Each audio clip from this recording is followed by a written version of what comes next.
कहा है उसमें एक दो चीज़ें मैं ज़रूर ऐड करूँगा, और फिर मैं आपको ये भी कहता हूँ कि जो डॉलर का और जो मईशत का हाल हुआ है वो भी इस चीज़ को क्यों साबित करता है कि इलेक्शन के अलावा कोई हल नहीं है, और अगर इलेक्शन नहीं होगा तो तारीख जब ये वक्त याद करेगी तो हर किसी ने जिसने इलेक्शन को डिले किया उसको तारीख में जिस तरीके से याद किया जाएगा वो वैसे ही जैसे जस्टिस मुनीर को आज याद किया जाता है कि उसने पाकिस्तान के आईन में एक रास्ता खोला जिसकी वजह से हम आज तक उसकी कीमत दे रहे हैं।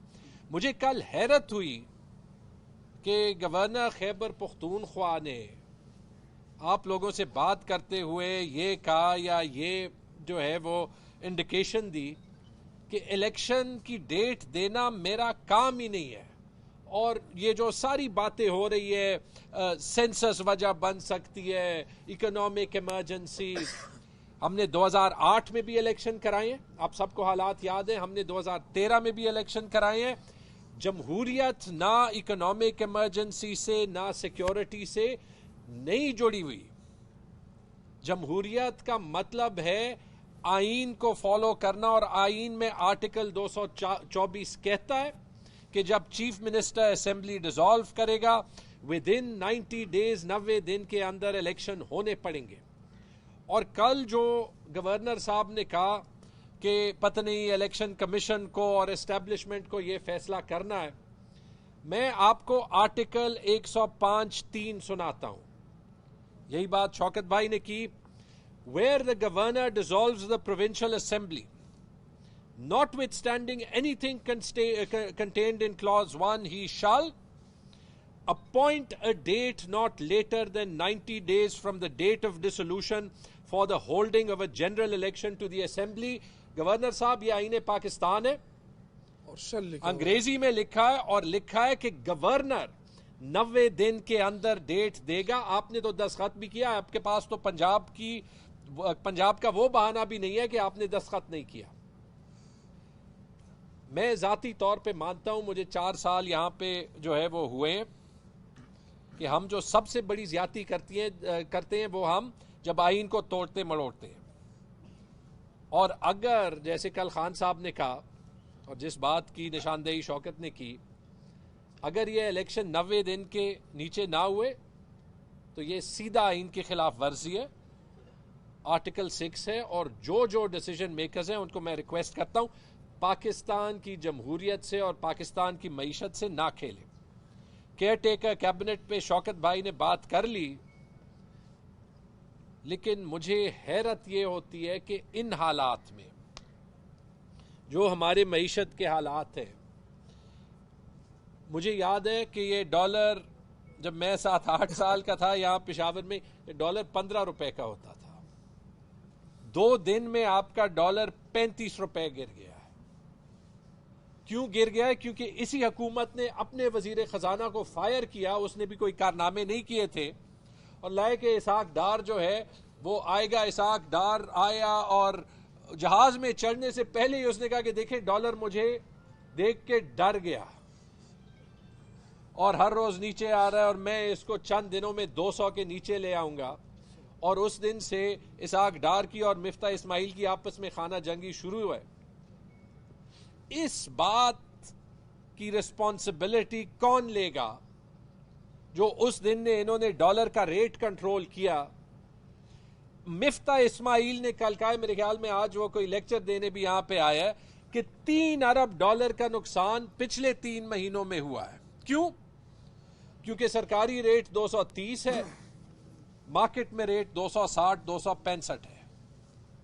उस वक्त एक्ट करते शायद ये IMF की डील के बाद भी 220-230 पे रुक जाता। उसकी वजह से जो रेमिटेंसेस कम हुई है, 1 अरब डॉलर का महीने का नुकसान हो रहा है। उसकी वजह से जो एक्सपोर्ट्स कम हुए, 1 अरब डॉलर का महीने का नुकसान हो रहा है। इंडस्ट्री तबाह हो गई है। उसकी वजह से जो LCs का सारा क्राइसिस है। आज सुबह मुझे मैसेज आया है, कैंसर की दवाई मार्केट में नहीं अवेलेबल, एक्सरे फिल्म्स नहीं अवेलेबल, हार्ट सर्जरीज के लिए कंज्यूमेबल्स नहीं अवेलेबल। क्यों? कंटेनर सारे जो है वो पोर्ट पे पड़े हैं। जानों के साथ हम खेल रहे हैं हर रोज। कौन जिम्मेदार है? इसाक डार जिम्मेदारी लेगा? शहबाज शरीफ लेगा? हमारे कारकुनों पे, जर्नलिस्ट्स पे तो हर रोज FIR होती हैं। ये तो मशावरत करने लंदन से जाते हैं कॉन्विक्ट से, जिसको ये अपनी पार्टी का रहबर कहते हैं। कौन जिम्मेदार है? जो आटा, और हमारे वक्त में तनकीद होती थी 1100 रुपए पे जब आटा होता था, 6 महीनों में वो 3000 टच कर रहा है 20 किलो की रोटी की जो बोरी है। कौन जिम्मेदार है? ये जो डॉलर की डिवैल्यूएशन होगी, अब इन्हें IMF कहेगा कि 1 तारीख को 50 रुपए पेट्रोल की कीमत ज्यादा करे, 35 रुपए डीजल की कीमत ज्यादा करे। कौन जिम्मेदार है? इससे बेहतर नहीं था कि ये 8-9 महीने पहले ही इलेक्शन कर देते? खान साहब ने तो असेंबली डिसॉल्व की थी। एक सबक इससे जरूर मिलता है कि जितना आप इंतजार करेंगे, आप पाकिस्तान के साथ खेल रहे हैं, उसके पॉलिटिकल सिस्टम के साथ भी खेल रहे हैं, उसकी इकोनॉमी के साथ भी खेल रहे हैं। सबसे जबरदस्त बात, अपनी बी टीम काबीना में बना के तब भी इलेक्शन से भाग रहे हैं। तब भी गवर्नर कह रहे हैं कि मेरा काम ही नहीं है, ये आर्टिकल 105 मैंने आपको ब्लैक एंड व्हाइट में सुना दिया। और मुझे खुशी है कि आप लोगों ने खुद पेशावर की KP की मीडिया ने बात उठाई है कि किस टाइप की कैबिनेट बनी है। और मेरे ख्याल में पाकिस्तान तहरीक इंसाफ पे तो हम इस बात पे भी बड़े खुश हैं। आपको इंशाल्लाह 1 महीने के अंदर, क्योंकि ये तो अभी PDM की बी टीम बन गई है, इनका पता चल जाएगा। मेरा भी एंड में care taker chief minister Azam Khan साहब से यही रिक्वेस्ट है।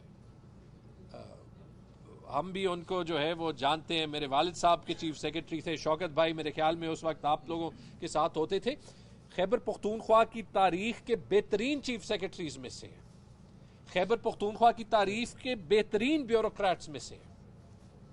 मुझे पता है इनसे जबरदस्ती ये कैबिनेट बनवाई गई है, लेकिन अभी आजम साहब आपकी रिस्पॉन्सिबिलिटी और भी ज्यादा हो गई है, क्योंकि ये सूबा, ये मुल्क, ये कीमत नहीं बर्दाश्त कर सकेगा अगर इस तरीके से ये आपको जो है वो चलवाएंगे। हमारी आपसे वही तवक्कुआत हैं जो शौकत भाई ने कही। आप पे इमरान खान साहब का भरोसा है, हमारा भरोसा है।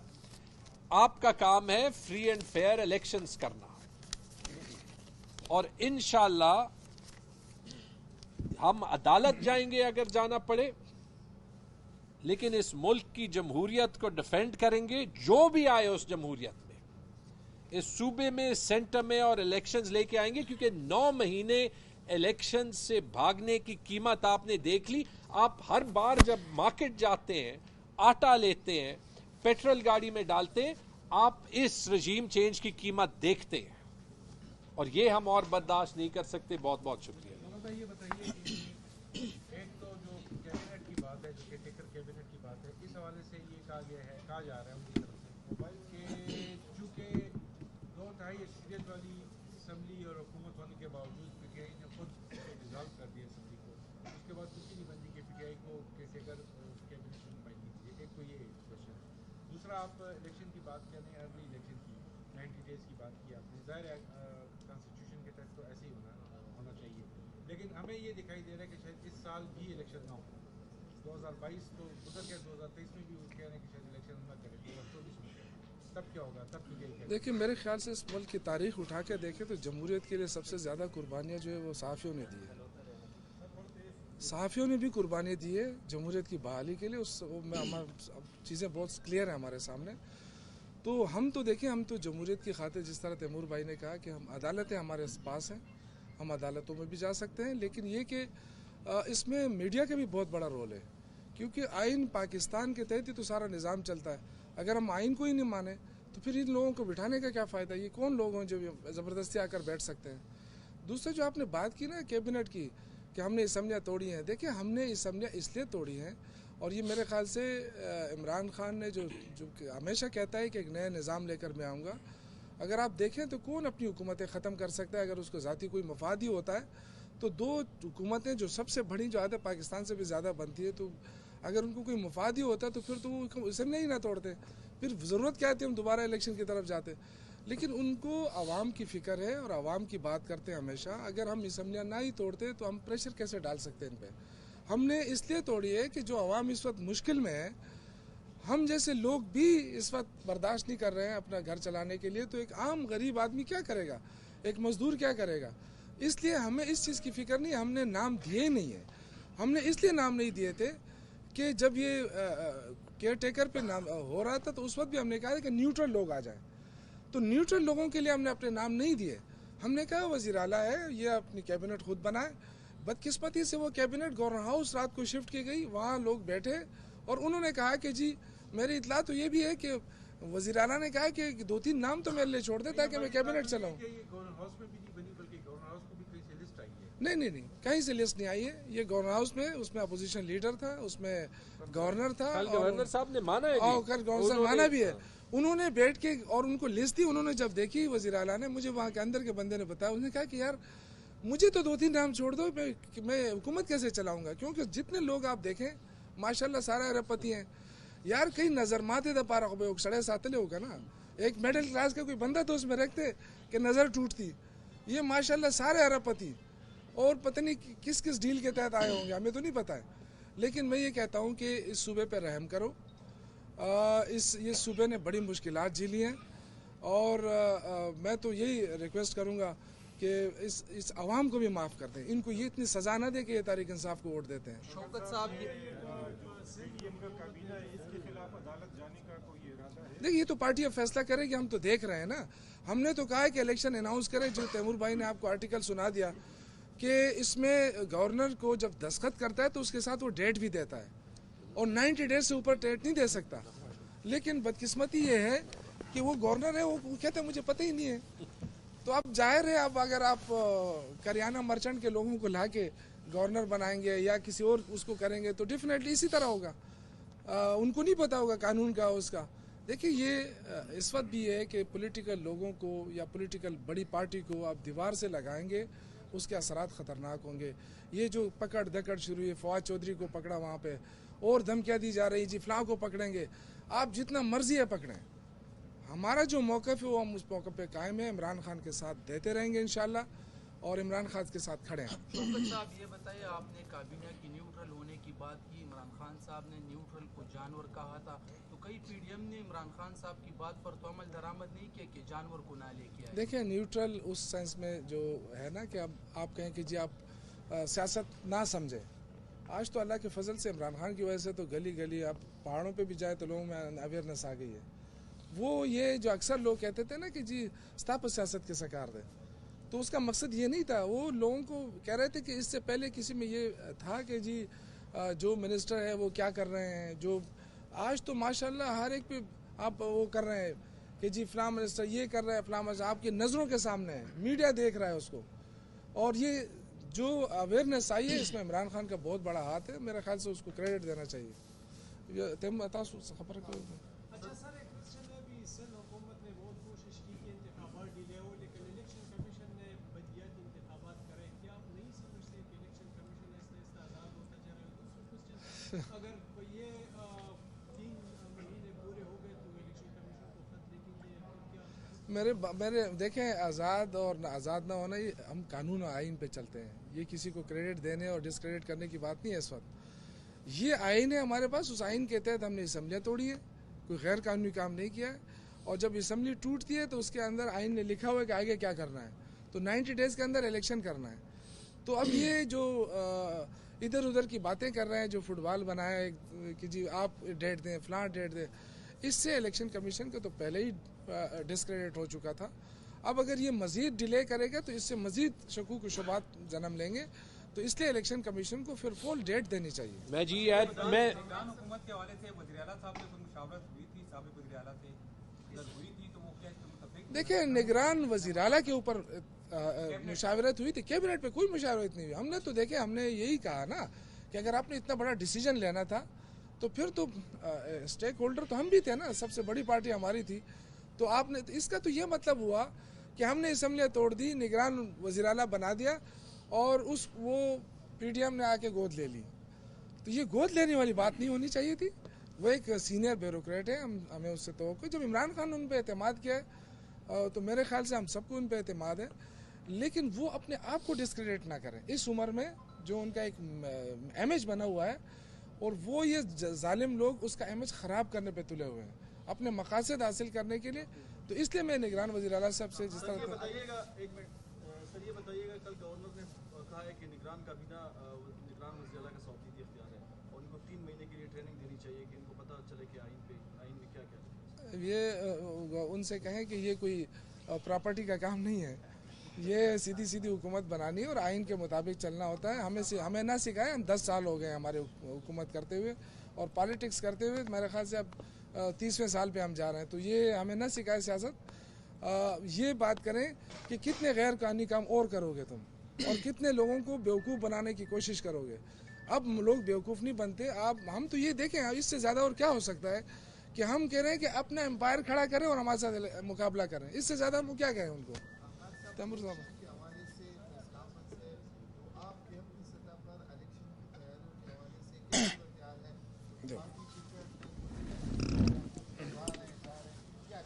बहुत शुक्रिया आपका। बिस्मिल्लाहिर्रहमानिर्रहीम।